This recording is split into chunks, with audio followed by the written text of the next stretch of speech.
গতকাল সিটি সেন্টারের সামনে যে ঘটনা ঘটেছিল, অর্থাৎ এক যুবক তার স্ত্রীকে অশ্লীল ভাষায় কটূক্তি করে আর এই নিয়ে যুবককে মারধর করা হয়।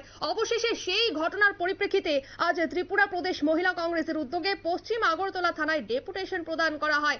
ত্রিপুরা প্রদেশ মহিলা কংগ্রেসের দাবি, একজন আসামিকে আটক করা হয়েছে, আরও বাকি আসামিকে আটক করে উপযুক্ত শাস্তি দেওয়ার জন্য তারা আজ ডেপুটেশন জমা করে। কি জানাচ্ছেন সংশ্লিষ্টরা শোনাবো। তাদের ভয় ভীতি বলতে কোনো কিছু নেই।